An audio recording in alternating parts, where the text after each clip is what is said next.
Me es grato dejar junto a ustedes al sacerdote jesuita don Fernando Montes.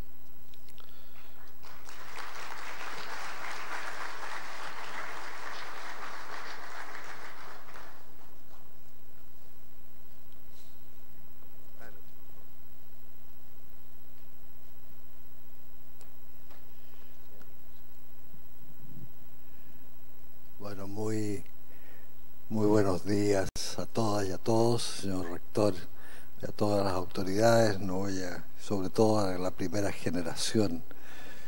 Para mí verdaderamente es un tremendo honor haber sido invitado a esto porque me trae recuerdos muy profundos. Aquí había compañeros míos, yo estaba en ese tiempo y lo recuerdo bien. El año 66 estudiaba en la Universidad de Lovaina, una de las antiguas universidades de Europa, cuando se funda esta carrera. Estábamos los jesuitas interesados en lo que aquí pasaba y me da mucha alegría poder rememorar y me emociona.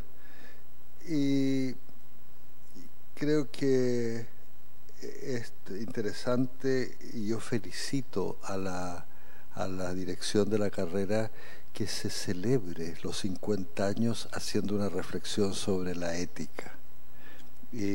Porque no es corriente hoy día. En un mundo que ha perdido muchos relatos, se ha visto la necesidad de ir a fondo de las cosas, discutiendo el destino mismo de la economía, su ubicación en el conjunto. Ella se ha ido abriendo a una interrogación total y de fondo. No se trata solo de hacer negocios. La economía marca al país, nos marca a todos desde el momento de tomar desayuno en la mañana.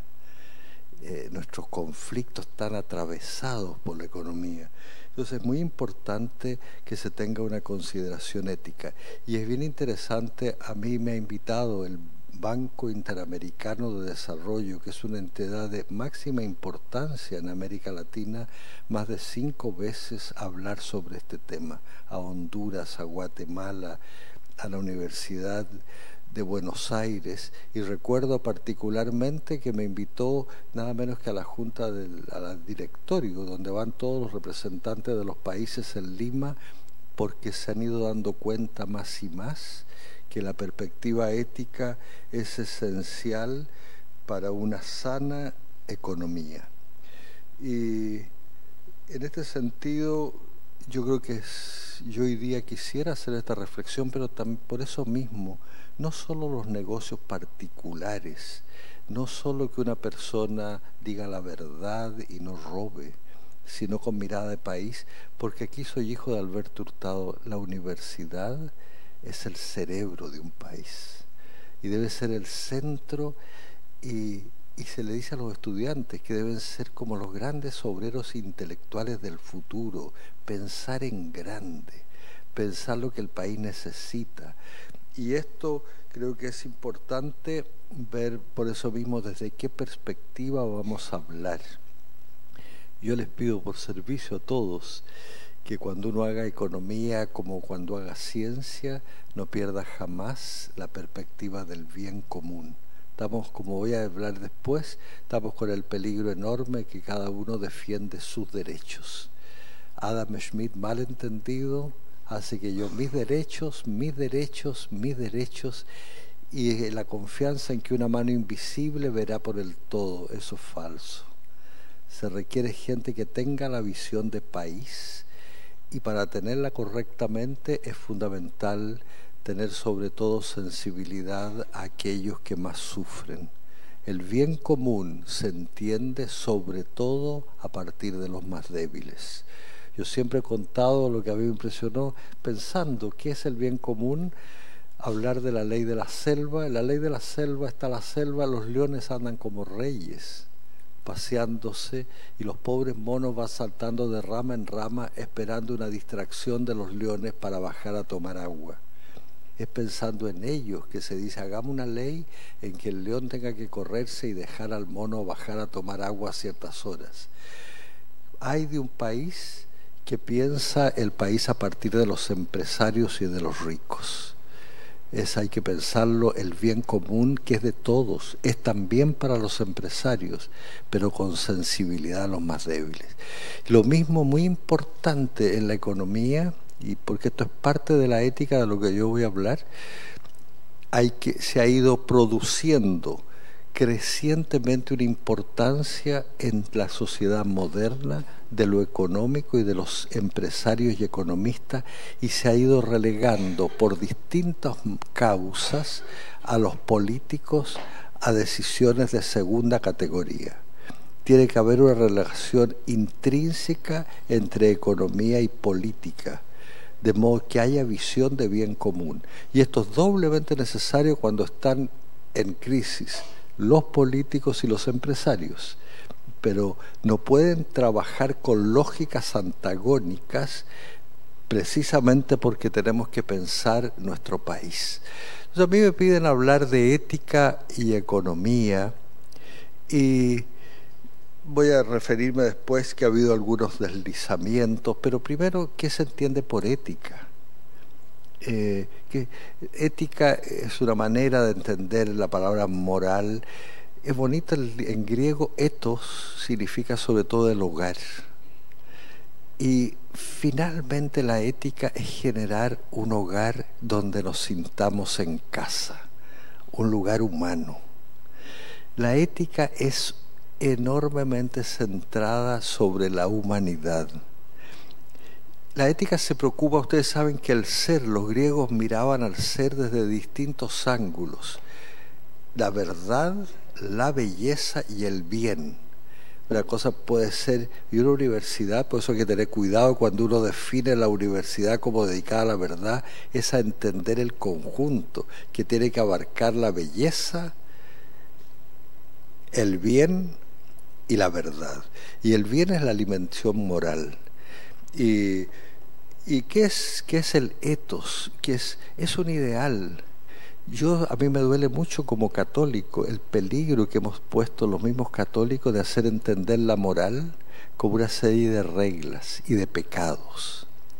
Esto está prohibido, esto está prohibido, esto está prohibido, cuando por lo menos yo aprendí de Jesús, y a mí me parece la más profunda ética, ¿qué es lo que te propongo como ideal? ¿Qué haces tú para acercarte a un ideal de humanidad? ¿Qué te hace más humano? ¿Qué te hace más libre? ¿Qué te hace más persona? Y en eso, entonces preguntar si ustedes están, los jóvenes, estudiando ética, van a salir de esta universidad siendo más humanos, hondamente viviente, o van a pasar por la vida como un gato pasa sobre las brasas. Como Neruda dice de una manera tan linda, riéndose de los viejos poetas, dice: pasan por la vida que está repleta como el maíz de granos sin saber desgranarla. Dios quiera que quien pasa por acá asuma lo que estudia como una posibilidad de servicio y de maduración humana. Yo lo voy a decir después, probablemente un título no es el fin de la vida. No se entra para tener solo como objetivo del vivir sacar un título de economista. Eso es un medio. Y la ética, una de las maravillas que tiene, que es proponernos objetivos que hagan digna la vida y que hagan feliz un país y una sociedad. Entonces, a partir de esto, a mí me parece que podemos dar un paso más, porque para definir la ética, la búsqueda del bien, qué es lo bueno, qué es lo que me hace más humano, hay que tener ciertas visiones antropológicas, entender al ser humano. Yo trataré siempre en lo posible, perdonen que voy a contar anécdotas, y trataré de ser sencillo. Y en esto me alejo a veces de mis colegas universitarios, porque a veces hay profesores que creen que cuanto más difícil se habla, uno es más inteligente. Y ojalá que nadie entienda lo que yo voy a decir, porque así entonces quedo como con auras de que soy inteligente. Yo quiero hablar de antropología, no me voy a referir a autores, pero toda la antropología alemana de finales del siglo XIX. Y hay algo que es obvio. Yo fui campesino, nací en el campo y viví en Colchagua tierra campesina por largos años.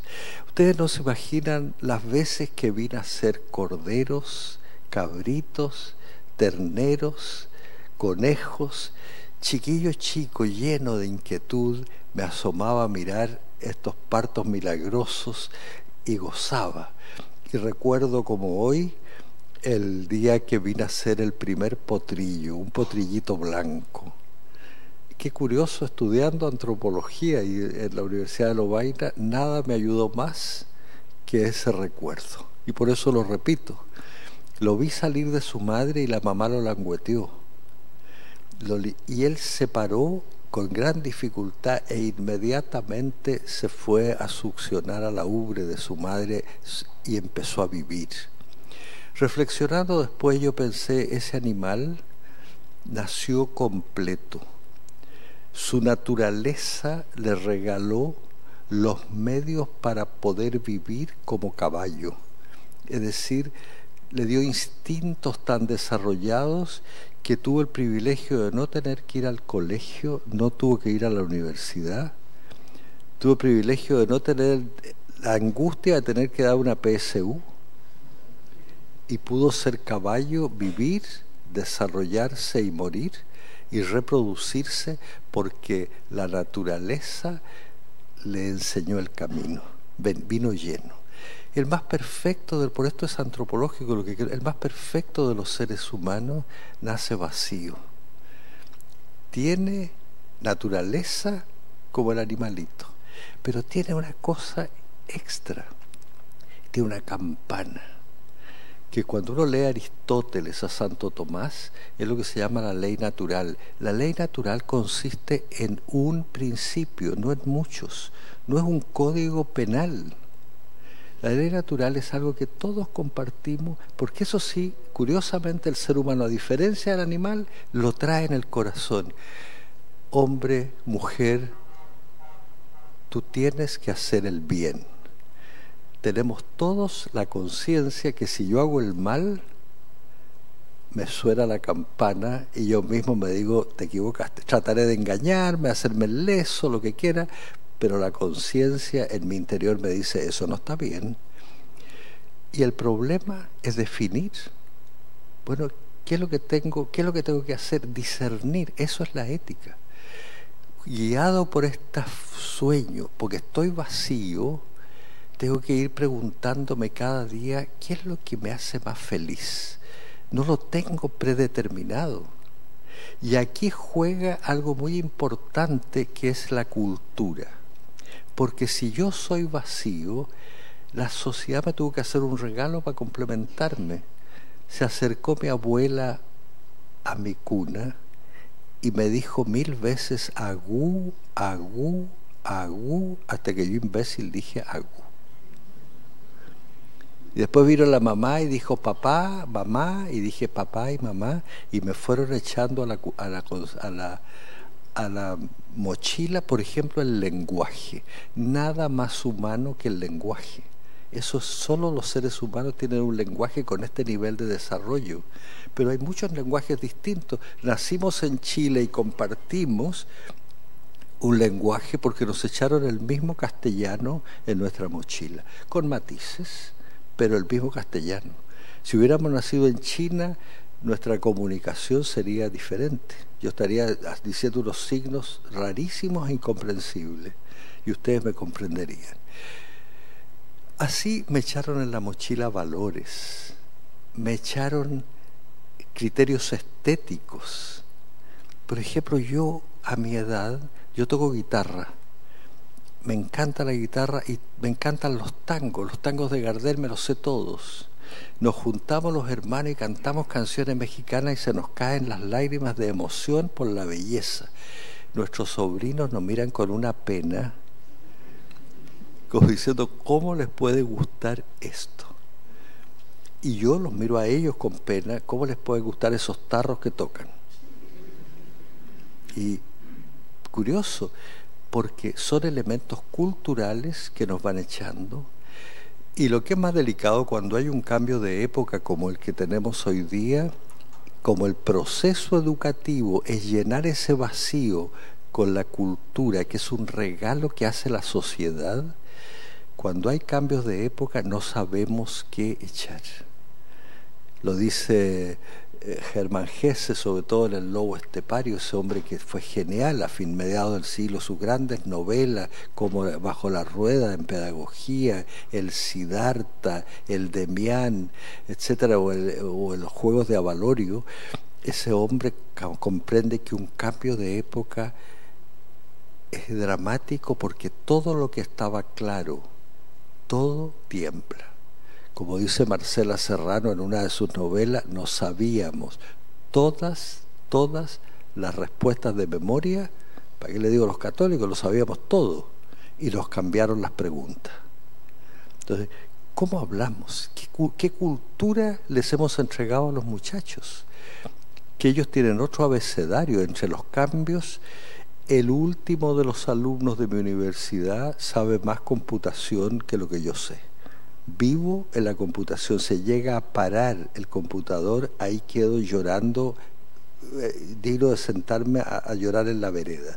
Puedo llamar al último estudiante, le digo, ¿me puedes ayudar? Toca 4 teclas y el computador parte raudamente y me hace sentir que soy un viejo inútil.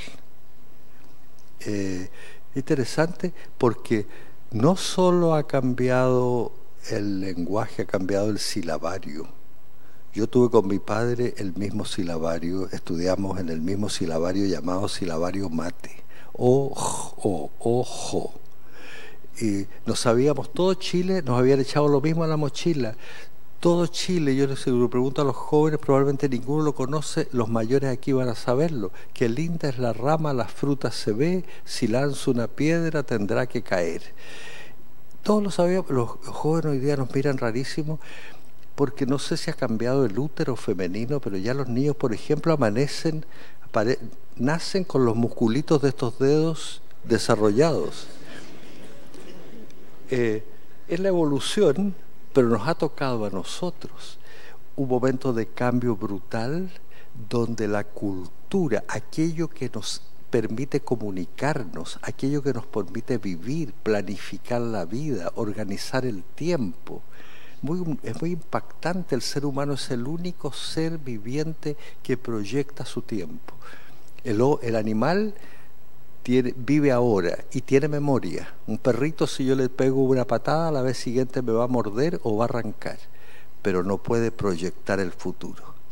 El ser humano es el único que proyecta, tiene memoria y proyecta el futuro. Y la educación es enseñarle a que sane su memoria, recoja lo mejor y sepa proyectar algo que vale la pena. Así puede vivir el presente. Si no se pierde, se nos va el tiempo sin saber qué hacer, buscando Pokémones. Entonces esto es brutal, el momento es de un desafío extraordinario y yo quiero preguntar qué les hemos echado a los muchachos y qué les estamos echando aquí en la universidad que yo estuve, qué les hemos echado para que enfrenten la vida, para que busquen qué es el bien, porque esto no está dado por la naturaleza. ¿Qué herramientas hemos dado para discernir? Y a mí me impresiona en esto, porque en todo el mundo se ha introducido lo que hoy día llamamos la cultura neoliberal, pero en Chile de una manera particularmente aguda. Cuando yo veo el gobierno de Reagan, el gobierno de la Margaret Thatcher, ciertamente aplicaron doctrinas neoliberales, pero ustedes saben, porque vi que la Universidad Católica había tenido algo que ver acá. Los maestros de la Universidad Católica fueron enviados a estudiar a Chicago, estudiaron con Milton Friedman, teorías de von Hayek adaptadas por Milton, radicalizadas por Milton Friedman. Ellos hicieron un famoso ladrillo, que fue un proyecto de desarrollo de país. Y Chile, y esto es muy importante lo que voy a decir, Chile adolecía y adolece durante 200 años de un desarrollo desequilibrado. Esto es muy importante entender para un economista, para un sociólogo y para un cura. El desarrollo o es equilibrado o no es desarrollo. Chile, todo el siglo XIX, desarrolló de manera admirable la política.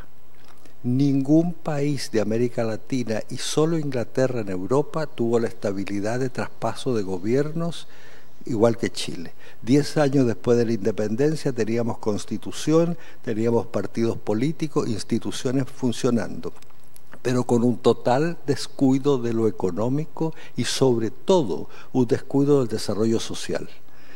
Era una élite absolutamente pequeña, solo votaban los que tenían propiedades y los que sabían leer, los pobres para afuera. Ese no es desarrollo político sin equilibrio. Todo el siglo XX fue una lucha social brutal, comenzando por la matanza Santa María en Iquique y todas las luchas obreras, nacimiento del Partido Socialista, Partido Comunista, la revolución, el proyecto de Aguirre Cerda y sus compañeros del Frente Popular el año 39, el proyecto de Allende y el proyecto de Frei, cambiar socialmente el país con total descuido de lo económico y por lo tanto insustentable. Y llega el gobierno militar, se encuentra con un país extraordinariamente tensionado, con la economía destruida y sin aprender de la historia, toma el ladrillo y lo aplica como solo los militares podían hacerlo, o sea, con autoridad total. Y nuevamente es un desarrollo desequilibrado, sin cuidar lo político y sin cuidar lo social. Tuvimos un excelente desarrollo económico y la gente, yo le he visto a los estudiantes en la calle gritando furiosos, descontentos y desconfianza. Quiere decir que algo nos faltó. Cuando yo le oí al presidente Piñera, y se lo dije a él, que estamos a punto de llegar al desarrollo, porque estábamos en ese momento a punto de llegar a los $23.000 per cápita, le dije, ¿de qué desarrollo me hablas? La gente será más libre, estará más feliz. El desarrollo o es completo e integral, no es solo económico. Al revés, si no está bien distribuido, esos $23.000 son explosivos, Entonces, esto, una vez presentando el libro del ministro de Hacienda sobre microeconomía, Felipe Larraín, estaba el presidente de la República y todos economistas. Yo le dije, cuidado con que un país tenga un solo mensaje económico. Le dije, yo le tengo terror a un país donde solo hablan los economistas. Se lo contaba, tengo terror. Solo le tendría más terror a un país donde solo hablaran los curas. Y es verdad, o sea, o nos ponemos pluralmente a mirar el conjunto, y esto hay que decirlo a nivel personal y todo, porque ¿qué les hemos echado? ¿Qué es lo que se ha propuesto el neoliberalismo? Es muy curioso. Primero que era un individualismo brutal. Brutal. Yo, y esto está ligado a los derechos. Yo, mis derechos. Yo fui a la Cámara de Diputados y se lo dije a Jackson y a la Camila Vallejo, los oigo a ustedes contra el neoliberalismo y no se dan cuenta, son profundamente neoliberales.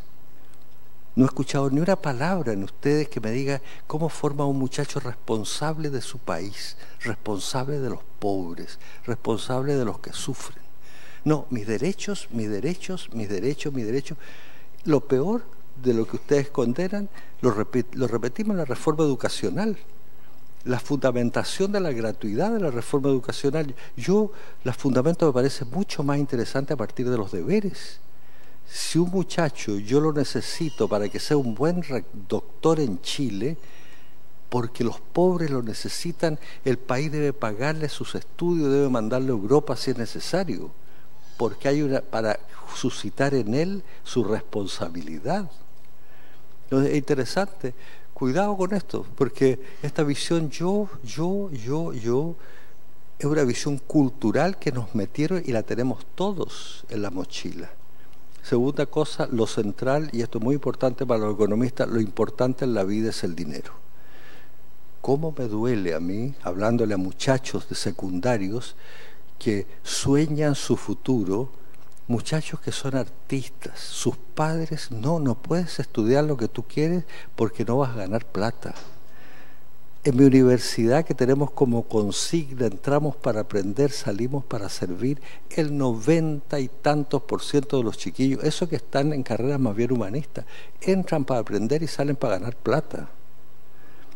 Y eso a la larga te genera soledades brutales. Entonces una cultura muy individualista, yo extraordinariamente centrada en el dinero, el desarrollo se mide en el dinero, pero hay de una sociedad que no tiene cuidado de producir más. Porque eso es por eso es lo que yo decía, lo importante es equilibrar política y economía. Pero no solo eso, terriblemente competitiva. Una sociedad terriblemente competitiva, estamos peleando todos. Y esto es parte yo recomiendo leer las novelas de Modiano, el premio Nobel de francés de hace 3 años. La juventud, el bar de la juventud perdida, por ejemplo. ¿Cuántas soledades? Compitiendo los chiquillos, no se prestan apuntes. Una cosa tremenda. Pero en fin, uno podría añadir algunos elementos más de esta cultura. A mí me ha impactado sobremanera la necesidad de tener éxito. O triunfas o triunfas. Cuidado con la formación de empresarios que no se les enseña que mandar es servir. Que atreverse a tener la grandeza de ponerse en el último lugar. Nada enseña más que un fracaso. Hoy día nos enseñan a triunfar o a triunfar. Y ahí va quedando la escoria de los que no triunfaron. Bueno, esto a mí me llamó mucho la atención ver un comentario de Bielsa, en que Bielsa, nuestro antiguo entrenador nacional, dice que nada le enseñó más a él que los fracasos. Educar a una persona para que cuando caiga se levanta es señal de que uno le dio valores sólidos que resisten el fracaso. Y esto es muy impactante, se lo digo como ex rector de una universidad. Yo les recomiendo leer El adversario, esa novela de Emmanuel Carrere. El adversario cuenta la historia de un joven médico brillante, francés, que vive en el borde de Francia y Suiza. Tiene mujer, 2 hijos y un perrito en la casa.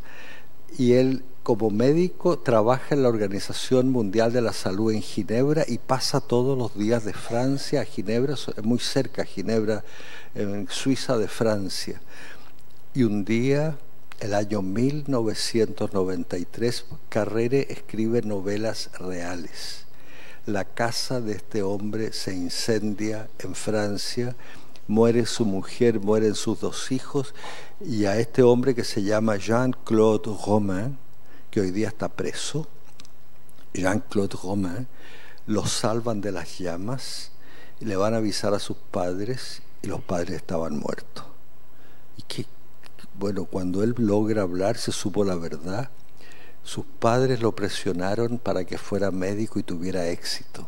Era muy inteligente y le hicieron estudiar medicina y fracasó al 2.º año y no se atrevió a contarle a sus papás. Y estuvo 18 años mintiéndose a sí mismo, un genio, como el señor Garay que tenemos acá en Chile ahora. Un genio de la falsificación, pero se destruyó la vida y al final mató a su mujer y a sus hijos porque dijo, para ellos va a ser insoportable conocer la verdad. Cuando yo leí esa novela quedé mal, pero mucho más peor me quedé cuando 4 o 5 meses después una llamada de un minero de acá del norte. Padre Montes, ¿me podría decir qué pasó con mi hijo? Y me dio el nombre del hijo, averigüé, le dije, su hijo, se le dieron 4 oportunidades y fracasó el año 11, fracasó en su carrera. No podíamos regalar, una universidad no puede regalar un título.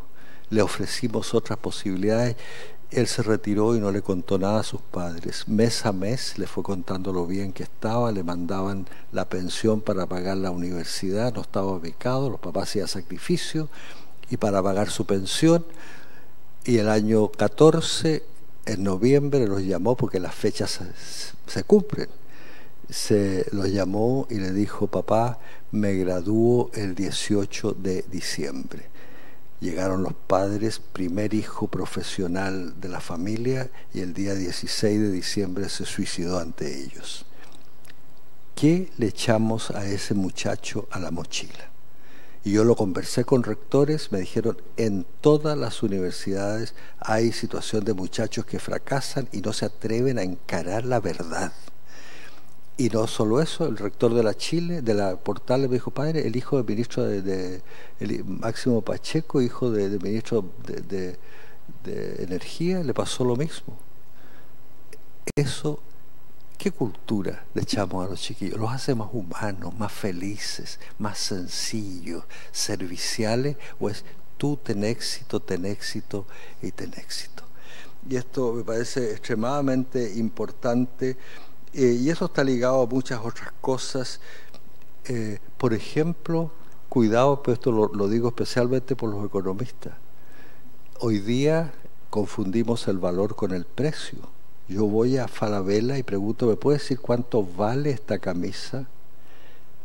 Lo que yo quiero preguntar: ¿cuál es el precio de la camisa? Porque lo más valioso de lo valioso no tiene precio. ¿Cómo puedo pagar un beso cariñoso? Si yo lo pago, destruyo su poesía. La sonrisa de un niño, ¿cómo lo voy a pagar? La destruyo. Lo más humano de lo humano es gratuito. Se da y se recibe con agradecimiento.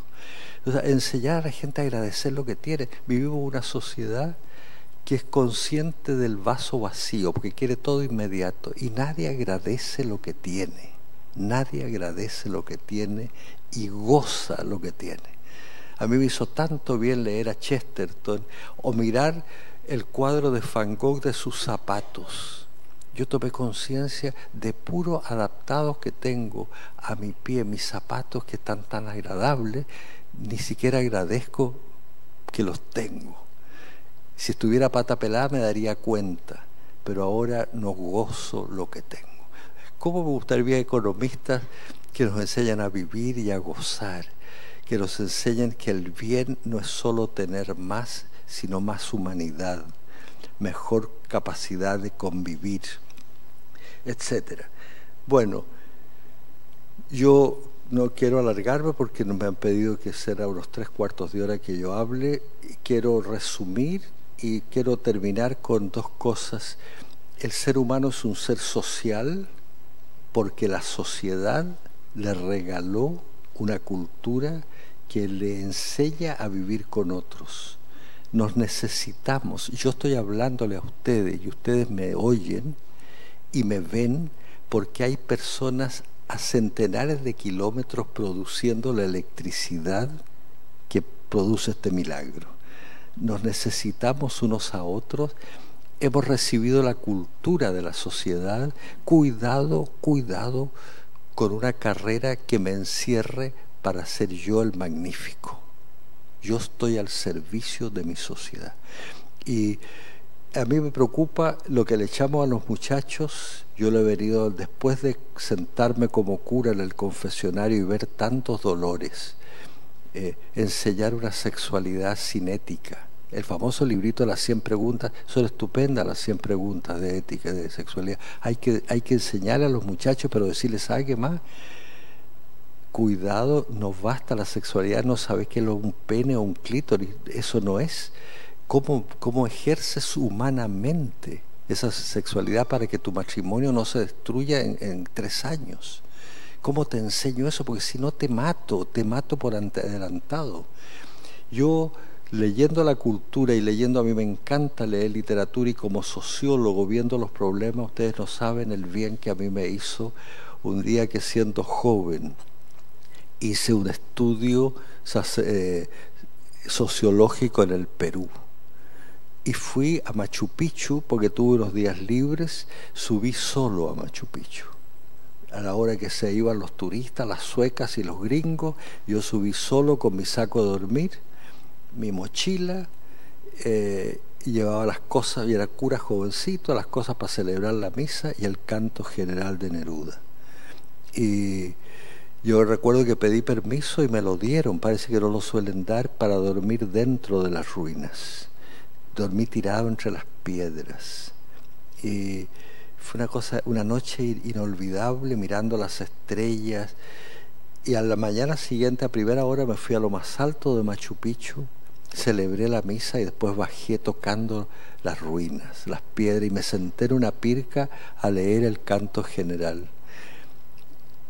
Y eso me llegó al alma, porque en el canto general leí unos versos que un día que le tuve que hablar al comité de inversiones de la Cámara Chilena de la Construcción, donde están las mayores inversiones del país, yo les volví a repetir ese canto de Neruda y dije, yo no quiero que en 300 años más venga un poeta a Chile y después de un cataclismo, porque hay tantos en Chile, vea ruinas, edificios inteligentes y vaya a decir lo que dijo el poeta de Machu Picchu: aire en el aire y el hombre, ¿dónde estaba? Piedra en la piedra y el hombre, ¿dónde estaba? Devuélveme al esclavo que enterraste.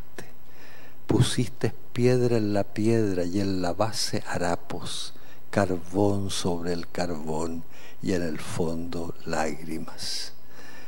Yo no quisiera eso para Chile, por eso se lo digo a los chiquillos, cómo necesitamos una economía humana, con ética, donde el bien sea el ser humano, que uno pueda vivir más fraternalmente, que no todo sea desconfianza, que no todo sea competencia y lucha. Y eso, yo creo que la verdadera ética nos obliga a soñar un país mejor. Hay de un ser humano y de un país que deja de soñar. Yo creo que eso es de la esencia de lo ético, porque lo ético es la posibilidad de un bien por el cual voy a luchar desesperadamente, aunque ahora no lo tenga, y sin amargura. Yo por eso todos los días, yo ahora que soy viejo, que ya he crecido, yo todos los días le rezo al Señor la oración, ese poema de Unamuno, que es precioso, que lo encontraron en su mesa de trabajo, porque él le pide a Dios ser humilde, ser sencillo y ser un niño. Le dice: agranda la puerta, Padre, porque no puedo pasar. La hiciste para los niños, yo he crecido a mi pesar. Y si no agrandas la puerta, achícame por piedad, vuélveme a la edad bendita en que vivir es soñar. Este país necesita soñar. Y cuidado con una cultura que nos arrastra y no nos damos ni cuenta. Como dice Machado, dice, qué difícil es cuando todos bajan, no bajar también. Estamos todos arrastrados y nos podemos encontrar en un país de enemigos, a lo mejor con plata y desdichado. Yo quiero soñar otra cosa y ojalá que la universidad y esta universidad piense el país desde los más débiles, con altura de mira, nos haga soñar y nos dé la preparación para realizar ese sueño. Muchas gracias.